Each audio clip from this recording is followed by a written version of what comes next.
Tenemos al ministro de Economía. Lo vieron cruzar por ahí. Lo vieron cruzar. Muy buenos días, ministro. Hola, buen día, ¿qué tal? ¿Cómo están ustedes? Bueno, entramos con usted. ¿Cómo se siente? ¿Cómo van las cosas? Bueno, aquí trabajando mucho porque la verdad es que COVID es un gran reto, sigue siendo un gran reto, a pocos días de un escenario electoral y trabajando fuerte para que todo ocurra de la mejor manera. Ministro, ¿podríamos hablar de la estrategia, los puntos fundamentales de la estrategia que va a desarrollar, ya está desarrollando el gobierno para la actualidad, lo que está pasando hoy, pero sobre todo lo que se nos va a echar encima cuando con Dios delante esto pase o se alivie o llegue a cierta COVID normalidad? ¿Cuáles son las estrategias? Me imagino que Keynes estará de moda otra vez, por favor. Bueno, desde el punto de vista de la salud, lo primero es decir que estamos aumentando el número de unidades de cuidados intensivos, que es un elemento fundamental para hacer frente a la segunda ola de contagios que ya estamos experimentando. Ministro, excúseme.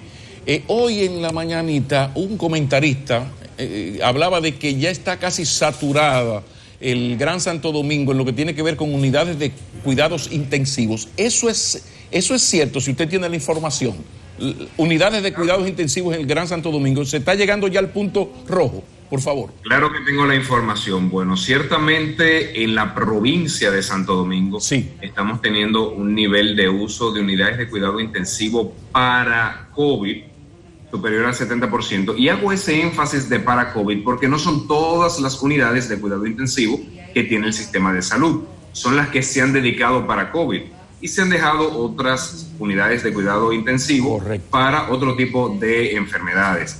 Ahora, conforme va aumentando mucho la utilización para COVID, lo que se hace es que se desplazan algunas UCIs de un elemento a otro, o sea, se habilitan para COVID, con lo cual todavía no tenemos que preocuparnos, sino que ocuparnos. De todas formas, en el Distrito Nacional, el uso de unidades de cuidado intensivo está cerca del 42%. Entonces, lo que estamos viendo es muy alto en la provincia de Santo Domingo, más bajo en el Distrito Nacional, pero de suerte que si es necesario poder aumentar el número de UCIs dedicadas para COVID, entonces se reducen las UCIs para otro tipo de afecciones de la salud. Bien, Juan Ariel, el presidente anunció la extensión de los programas de asistencia por la pandemia hasta el 16 de agosto. Yo te pregunto si eso está cuantificado y de qué capítulo van a salir esos recursos. Esos recursos salen de dos tipos de fuentes. Lo primero es una reasignación del presupuesto. Como yo había comentado anteriormente, se disminuyen las partidas para las distintas entidades, incluso el Ministerio de Economía, los demás ministerios y direcciones generales, y se aumentan las partidas de salud y de los programas de apoyo a la población. Eso es lo primero. Y lo segundo, un aumento del financiamiento que se ha aprobado en el presupuesto complementario, que eso ayuda a que se tengan más recursos disponibles para estos dos elementos, salud y protección de las personas. De todas formas, debemos decir que en la medida en que la economía se vaya reactivando, se vayan reincorporando un sinnúmero de trabajadores, entonces el costo de esos programas, por ejemplo, el Fondo de Asistencia Solidaria al Empleado, va disminuyendo porque ese es un fondo para personas que tienen sus contratos de trabajo suspendidos, sobre todo, aunque hay otro componente que también ayuda al pago de la nómina, solo en empresas que no tienen autorización de operar. O sea que la carga fiscal de estos programas va a ir disminuyendo, pero de todas formas siguen siendo sumamente importantes para sostener la estabilidad macroeconómica y apoyar el consumo de las familias. Yo le hablaba de la estrategia, de lo que se va a hacer, porque yo sé que ya se está haciendo y se van a mantener todos estos programas de ayuda en auxilio de los sectores productivos, muy bien. Ahora hay un momento donde habrá que soltar la economía, o sea, una reactivación de la economía, para reactivar esa economía, para fortalecer un mercado en deterioro por su falta de minópolis, de recursos. ¿Cuál es el plan? ¿De qué manera se va a hacer esto? Además de mantener, por supuesto, los planes de solidaridad con los sectores y con los más necesitados. Reactivación de la economía, ministro. Primero debo decir que la estrategia de reactivación económica depende básicamente del próximo gobierno. porque a esta administración le quedan 2 meses, entonces la prioridad es continuar fortaleciendo el sistema de salud y continuar los programas de apoyo social. Ahora, ya es el próximo gobierno que, junto con el equipo económico que decida, le tendrán la encomienda de reactivar la economía. Nosotros de este lado, en lo que nos ha tocado, hemos dispuesto un sinnúmero de medidas como la flexibilización monetaria, aumento de la liquidez, la postergación del pago de algunos impuestos y los programas de ayuda social. Ahora, el próximo gobierno tendrá que implementar su estrategia. Yo con gusto le puedo comentar la estrategia de Gonzalo Castillo, pero depende de quién salga ganador. Bueno, lo que pasa es, ministro, yo supongo que algo me dice, tengo un pálpito, dicen en el campo, de que usted quiere que gane y está trabajando para que gane Gonzalo. Por consiguiente, vamos a pedir, lo que estoy pidiendo es, si ganase Gonzalo, ¿de qué manera ustedes van a tratar de reactivar la economía? Además que usted es parte del equipo fundamental, del equipo económico. No, además, escúchame, Juan Ariel, una locura, porque Gonzalo dice que va a seguir los programas hasta diciembre. Sí, varias cosas. Lo primero que debo resaltar es que a Gonzalo Castillo le acompaña un grupo de funcionarios públicos que tienen la experiencia en el manejo del Estado, la experiencia en el manejo de distintas crisis económicas, con lo cual no se viene a improvisar. Entonces ya se tiene diseñado, ya se tiene incluso presupuestado el plan de reactivación económica, que tendrá 2 componentes fundamentales. El primer componente, como lo anunció el candidato, es la reactivación de la inversión pública. ¿Por qué? Porque la construcción tiene lo que se conoce como encadenamientos productivos que demandan de muchas actividades industriales, de muchos servicios además, y eso pone a motorizar la economía, crear empleo.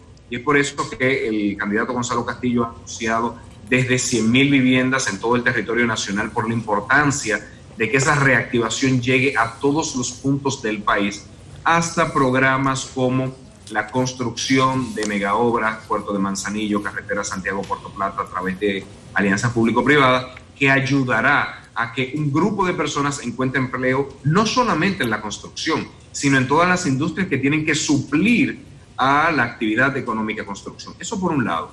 Por el otro lado, el candidato ya ha dicho que va a tener un gran programa de apoyo al sector industrial, porque tenemos que aprovechar los nichos de mercado que se están abriendo.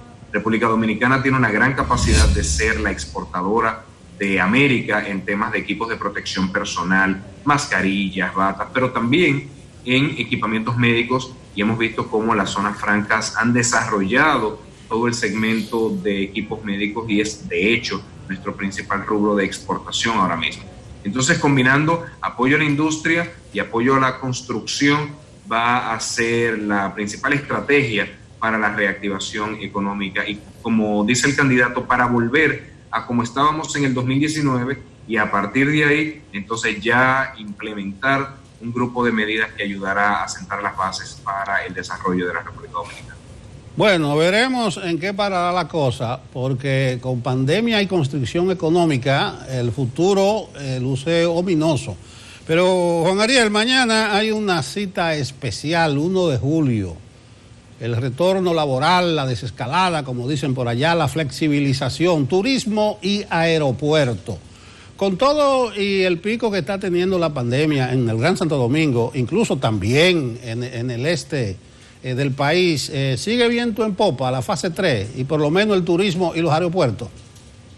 Así es, tal como hemos anunciado ya, mañana 1 de julio van a abrir los aeropuertos y los hoteles, teniendo en cuenta varias cosas. Lo primero es que nuestra actividad turística tiene la ventaja de que es una de las menores densidad de habitaciones. Si ustedes se fijan, en muchos otros países se tienen hoteles de 20, 25, 30 pisos frente al mar. Aquí en República Dominicana siempre hemos optado por un turismo de baja densidad, 4 pisos frente al mar, 60 metros de distancia con respecto a la playa, con lo cual eso permite un distanciamiento social.